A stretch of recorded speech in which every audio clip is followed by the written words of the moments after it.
बिस्मिल्लाहिर्रहमानिर्रहीम। अस्सलाम वालेकुम पाकिस्तान। नाजरीन कैसे हैं आप? ठीक ठाक हैं? उम्मीद करता हूँ बिल्कुल ठीक ठाक होंगे और अपनी खूबसूरत सी ज़िंदगी अपने खूबसूरत अंदाज से गुजार रहे होंगे। नाजरीन, जैसा कि आप सब जानते हैं कि मैं आप लोगों के लिए आज की शख्सियत प्रोग्राम लेकर आया करता हूँ। आज मैं तहसील लियाकतपुर में मौजूद हूँ और तहसील लियाकतपुर बार एसोसिएशन में मौजूद हूँ। आज मैं आपको जिस शख्सियत का तारुफ़ करवाने जा रहा हूँ, आप हाल ही में लियाकतपुर बार एसोसिएशन के जनरल सेक्रेटरी मुंतखब हुए हैं। चौधरी समीन अली सिद्धू एडवोकेट साहब हमारे साथ मौजूद हैं। आज हम उनसे खसूसी गुफ्तगू करेंगे और आप क्या क्या विजन है, क्या मिशन है, इस बार आप लियाकतपुर बार में क्या डेवलपमेंट करवाएंगे। तो आइए चौधरी समीन अली साहब से बात करते हैं। अस्सलाम वालेकुम सर। वालेकुम सलाम सर, क्या हाल है? मैं ठीक ठाक। सबसे पहले तो आपको बहुत बहुत मुबारकबाद, अल्लाह ने आपको कामयाबी दी है। बहुत बहुत शुक्रिया सर। सर, अगर हम तालीम के हवाले से बात करें तो आपने अपनी इब्तदाई तालीम कहाँ से हासिल की और आपका तालीमी सफ़र कैसे रहा? बिस्मिल्लाहिर्रहमानिर्रहीम। सबसे पहले तो मैं आपका शुक्रिया अदा करता हूँ कि आपने हमारे लिए टाइम निकाला और मतलब हमारी हौसला अफजाई के लिए यहाँ पे आए। तलीमी सफ़र मैं सर इकरा स्कूल से, यहाँ पे इकरा स्कूल होता है, जी। था। मास्टर रियाज साहब फ़ौत हो गए हैं, अल्लाह जन्नत में जगह करे। वो हमारे प्रिंसिपल थे।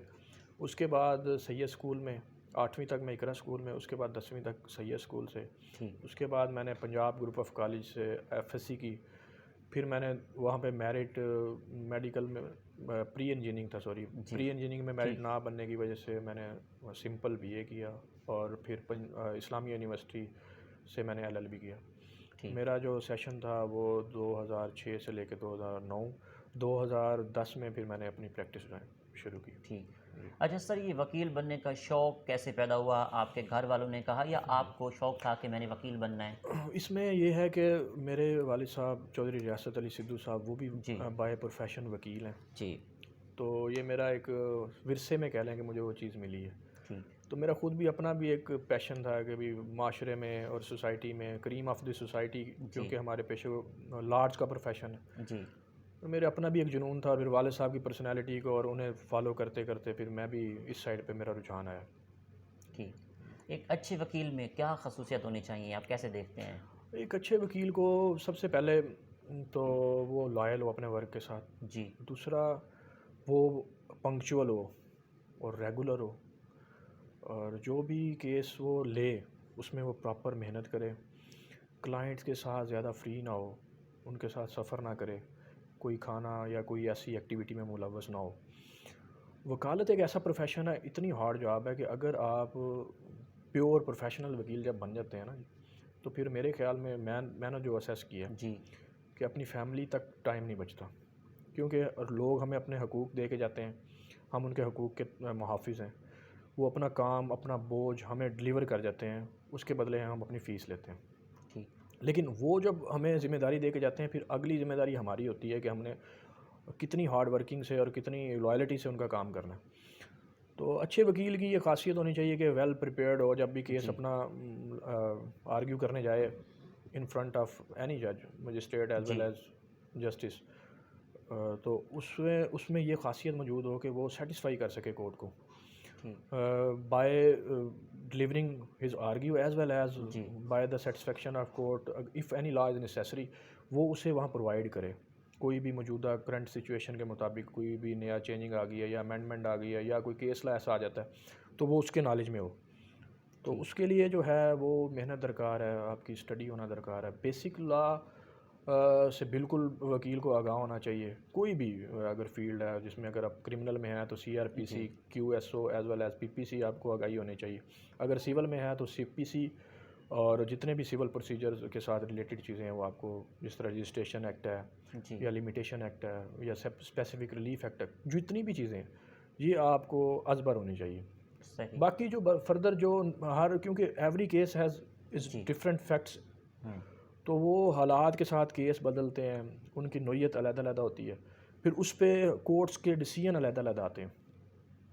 तो वो फिर बंदा रिसाले स्टडी करे, एससीएमआर, सीपीसी, सीआरपीसी, अगर क्रिमिनल से है तो सीआरपीसी, नहीं तो सीएलसी। तो ये चीज़ें जो हैं ये अच्छे वकील की एक में होनी चाहिए। और अच्छे वकील को जो है वो सिर्फ़ और सिर्फ मतलब ज़्यादा सोशल ना हो, अपने काम पे तवज्जो दे। तो जी। मैं तो यही समझता हूँ जी, मेरे नज़दीक तो अच्छा वकील ना। बार और बेंच के ताल्लुक को किस तरह बेहतर किया जा सकता है? हमारी जो बार बेंच है ना जी, वो जुडिशरी के हवाले से, जी वो वैसे भी हमारे जो यहाँ पे ASJ1 सब जो बैठे हुए हैं, ओपल गुलाम मुर्तज़ा ओपल साहब, जी he is a very competent जज, और वो ये अहलियत रखते हैं कि वकला के मिजाज को समझते हैं कि भाई वकला के काम को कैसे टैकल करना है, और जो रिप्रेजेंटेटर हैं जिस तरह मैं सेक्रेटरी और सदर और as well as my cabinet, जी उनको किस तरह साथ लेके चलना है। तो क्योंकि ये हम एक ही गाड़ी के दो पहिए हैं, बिल्कुल अगर थोड़ा सा भी गड़बड़ आ गई तो फिर वो गाड़ी आपको पता है कि भाई डगमगाने लग पड़ती बिल्कुल है। ऐसे है।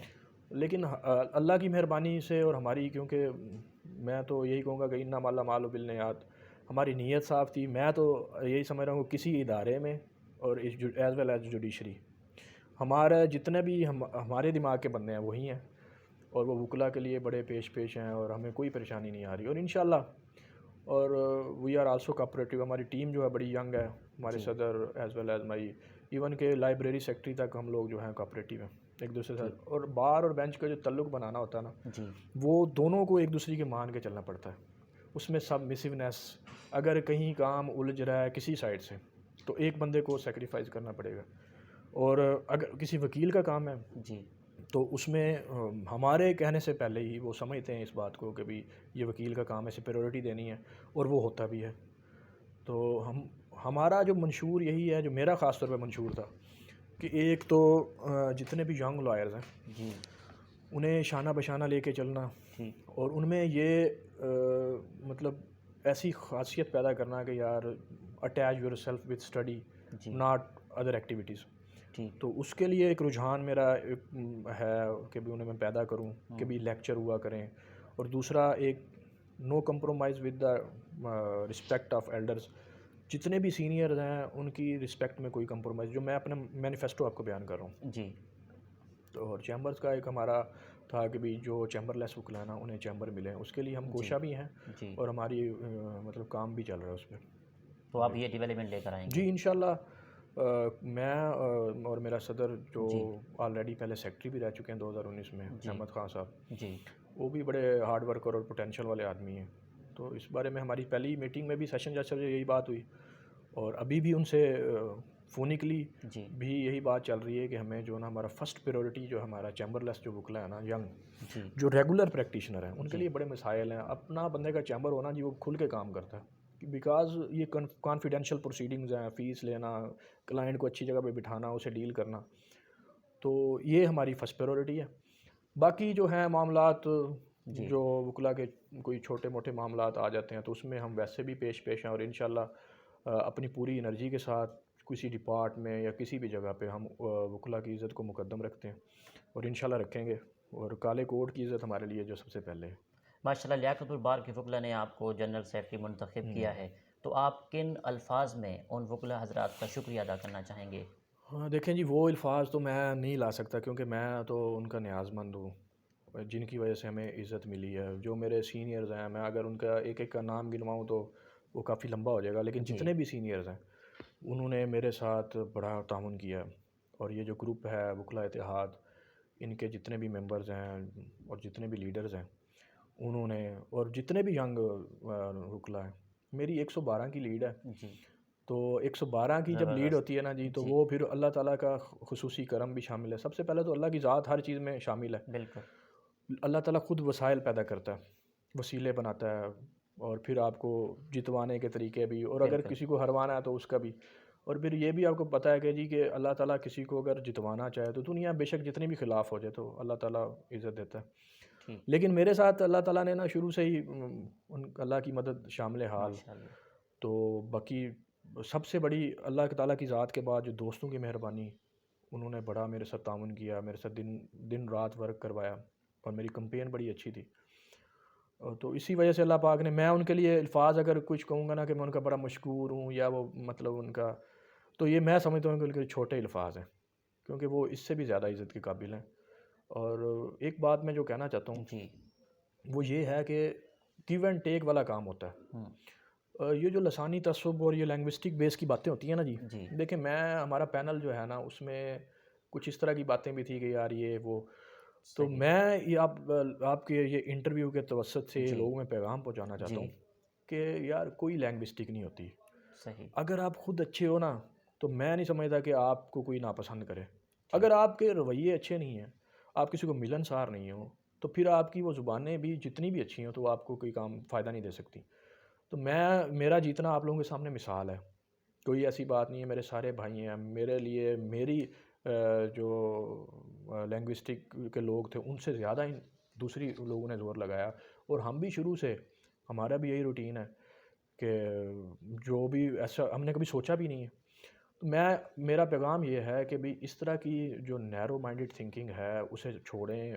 वी आर एडवोकेट्स, और हमारा ब्रॉड माइंडेड होना चाहिए हमें। ये क्या जी। सोच है कि भई फ़लाँ ये वो। अगर आप लोग अच्छे हैं, अल्लाह ताला आपको इज़्ज़त भी देगा, आपकी नीयत साफ़ है, आपके साथ दोस्त कोऑपरेटिव हैं, तो कोई हर्डल नहीं है, इलेक्शन लड़ना कोई बड़ी बात नहीं है। लेकिन उसके लिए शर्त ये है कि आपकी नीयत और आपके दोस्तों की जो टीम है वो अच्छी होनी चाहिए, और मेरे साथ अल्लाह पाक के करम व फ़ज़ल से ये दोनों चीज़ें शामिल थी, और उसी की बदौलत मैं यहाँ बैठा हूँ और आपको इंटरव्यू दे रहा हूँ।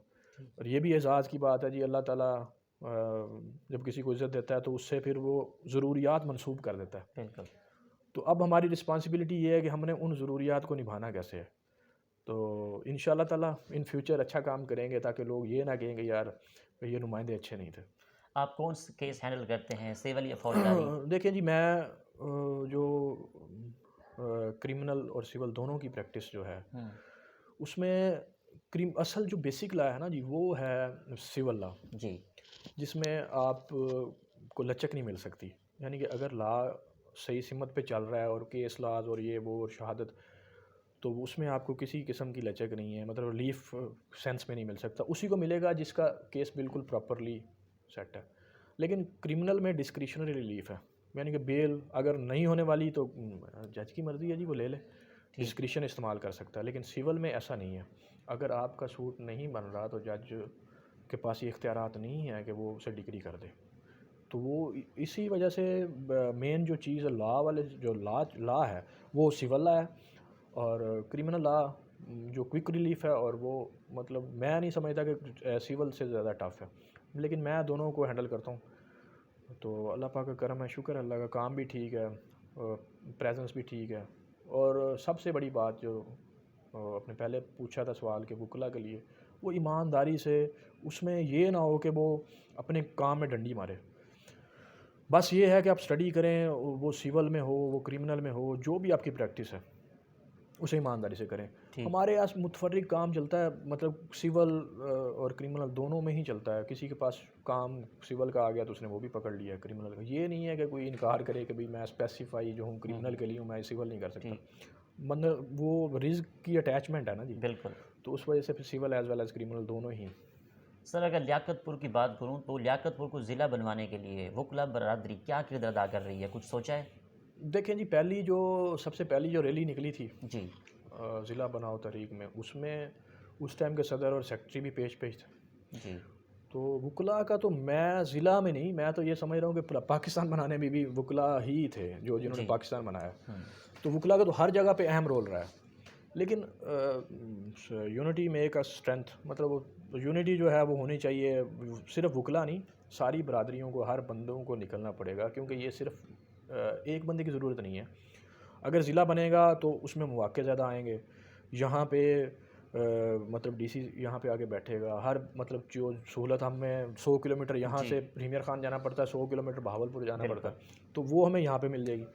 तो इसमें तो ऐसा तो काम हो जहाँ पे किसी को रिलीफ मिल रहा हो, तो वकला तो मैं नहीं समझता कि कोई ऐसा वकील हो जो पीछे हो, वो सबसे फ्रंट पे होगा। और हम कोई भी ऐसी मीटिंग या कोई भी ऐसी रैली, हम उसकी नुमाइंदगी करने के लिए तैयार हैं।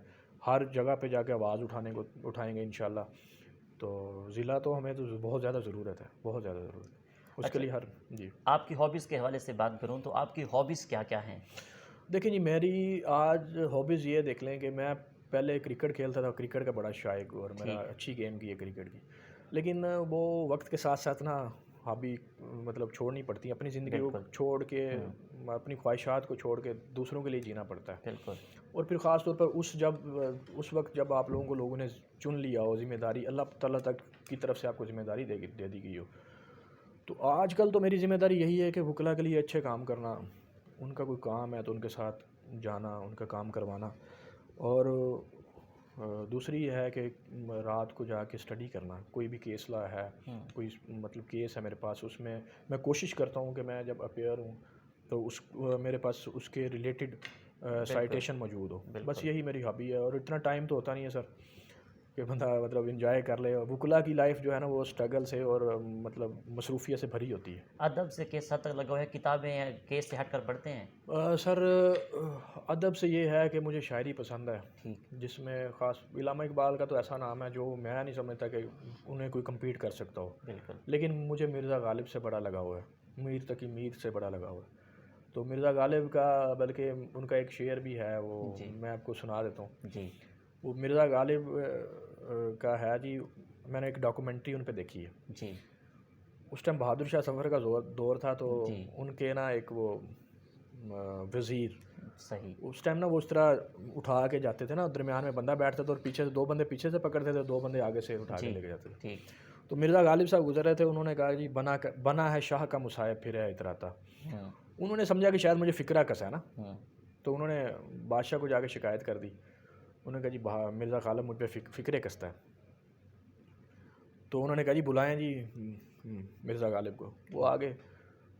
अब वो जो दरबार था ना जी, उसमें सारे उनके वज़ीर और बादशाह साहब बैठे थे। मिर्ज़ा गालिब से कहा कि यार तुमने फ़िक्रा क्यों कसा? उन्होंने कहा जी मैंने तो गज़ल का मक्ता बयान किया। जी। उन्होंने कहा जी गज़ल का मक्ता इतना अच्छा है तो फिर पूरी गज़ल किस तरह होगी? बिल्कुल। तो उसमें से एक जो शेर है वो जो हमारे काम का है, वो मतलब काम से मुराद के जो फिट होता है हमारी जी। जद्दोजहद के लिए भी, वो यही था कि भाई रगों में दौड़ते फिरने के हम नहीं कायल, जब आँख ही से न टपका तो फिर लहू क्या है। क्या बात है। जला है जिस्म जहाँ दिल भी जल गया होगा, वाह। कुरेदते हो जो अब राख जुस्तजू का है। फिर एंड क्या में बात उन्होंने है। जाके, मैं नटशल उसका बयान कर रहा हूँ कि ठीक। एंड में फिर उन्होंने जाके कहा था कि भी बना है शाह का मुसायब फिरे है इतराता, वरना इस शहर में गालिब तेरी औकात ही क्या। क्या बात है। तो मतलब अदब या शायरी ये तो बड़े टाइम मांगती है जी, और बिल्कुल। उसके लिए बंदे को खुद भी मेरे ख्याल में सूफियाना तबीयत होनी चाहिए उसकी। बिल्कुल। बिल्कुल। और उस वक्त मैं बता इसलिए रहा हूँ ये जी। बात कि मिर्ज़ा गालिब ने उस टाइम एक कागज़ जेब से निकाला, जी। जो साथ उनके बंदा बैठा था ना वो कागज़ बिल्कुल खाली था, लेकिन वो रवानी जो थी ना गज़ल की, वो ऐसे थी कि जैसे ऊपर से देख के पढ़ रहे हैं। ये सही। खुदादाद सलाहियतें होती हैं। बिल्कुल। ये जो बड़े बड़े शायर या सूफ़ी या वली गुज़रे हैं, जी। ये अल्लाह की तरफ से उन्हें देन है। कोई बंदा भी इट्सेल्फ कुछ भी नहीं होता। अल्लाह ताला जिस सिमत में उसे लेके चलाना चाह रहा होता है ना, तो उसी सिमत में उसकी ज़रूरत ही नहीं है। बिल्कुल। कुरान पाक में फ़ैसला है कि भाई मेरी मर्ज़ी के मुताबिक पत्ता नहीं हिल सकता, जादूगर का जादू नहीं चल सकता। तो मैं नहीं समझता कि हम खुद कुछ हैं। और आजिज़ी, इनकिसारी, और ये समझना चाहिए, सोच रखनी चाहिए कि मौत हर वक्त हमारे साथ है। बिल्कुल। जिस तरह रिज़्क हमें तलाश कर रहा है, इसी तरह मौत तलाश कर रही है। और जो बंदा अपनी मौत को याद रखता है वो गुनाहों से भी बचता है और वो अल्लाह ताला की तरफ राग़िब होता है। और मेरे यंग जनरेशन को यही पैगाम रहता है कि यार फ़ोकस करो अपने आप को अल्लाह की ज़ात की तरफ और स्टडी की तरफ। यही बस हमारा छोटी सी एक ज़िंदगी है यार, कब चले जाना। चलो जब बंदा जाए तो यार ये तो कहे ना यार इंसान अच्छा था। और अल्लाह ताला फरमाते हैं कि भाई अगर चंद बंदे भी उसकी सिफारिश कर देंगे ना कि भी अच्छा था, तो उसकी बख्शिश हो जाएगी। बस यही मोटो है सर। आपको ट्रैवल करना पसंद है? जी बिल्कुल पसंद है। कि मैं देखिए हर बंदे को मतलब आउटिंग और इस तरह का जी। हर चीज़ें पसंद है, मतलब बाहर बिल्कुल। जाना, सैर व तफरी करना, दोस्तों के साथ गपशप। तो पाकिस्तान का कौन सा शहर अच्छा लगता है? पाकिस्तान का अगर पूछें तो शहर तो अपने से ज़्यादा अच्छा कोई भी नहीं लगता लियाकतपुर से। मैं बिल्कुल। यूनिवर्सिटी में पढ़ता होता था ना, जी। तो जब चन्नी गोड के करीब आना ना, तो यकीन करें फ़िज़ा बदल जाती थी, बिल्कुल। दिमाग बदल जाता था, दिल अपना करता था इलाका कि अपना यार होता है। अपना। और वो लेकिन वैसे आउटिंग के लिहाज से हम्म। बड़े बड़े अच्छे कागान, नारान, ये इलाके बहुत अच्छे हैं। अल्लाह ताला जी। ने बहुत हुस्न रखा हुआ, कायनात का हुस्न है वहाँ पे, कुदरत झलकती है।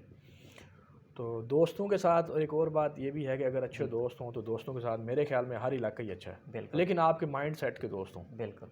यहाँ पे गपशप। तो मैंने उसका जवाब, जो आपका सवाल था उसका यही कि मुझे अपने शहर से ज़्यादा कोई शहर अच्छा नहीं लगता, क्योंकि यहाँ पे मेरे दोस्त हैं, मेरे अजीज़ हैं, मेरे घर वाले हैं ये। जी। अच्छा सर, आखिर में सुनने वालों को, देखने वालों को, वकला बरदरी को, लियाकतपुर की आवाम को क्या पैगाम देंगे आप? जी मैं यही पैगाम दूंगा कि अल्लाह ताला की ज़ात को सबसे पहले अपने सामने रखें, ठीक। नमाज़ पढ़ें, और उसके अलावा अपने दोस्तों से लायल रहें, चीट ना करें, पैसे की खातिर अपने मोराल को डाउन ना करें, और अपने इल्म के इजाफ़े के लिए हमेशा कोशां रहें। और अगर कोई आपके पास आता है तो उसकी रिस्पेक्ट करें, और डू गुड हैव गुड वाला फार्मूले को जहन में रखें। और अल्लाह ताला ने कुरान पाक में भी फरमाया कि नेकी का बदला सिवाय नेकी के और कुछ नहीं है। और यही मेरा पैगाम है। इसके बाद मैं बहुत शुक्रिया आपका, आपने हमें टाइम दिया। अल्लाह आपको खुश रखे, गॉड नहीं, ब्लेस आप यू। लोगों का बहुत शुक्रिया सर, थैंक यू। जी तो नाज़रीन, आपने आज की शख्सियत प्रोग्राम सुना। इसी के साथ अपने मेज़बान अहमद महमूद को, कैमरामैन फिरोज़ अली के साथ इजाज़त दीजिए। अल्लाह हाफ़िज़, अल्लाह निगहबान, पाकिस्तान जिंदाबाद।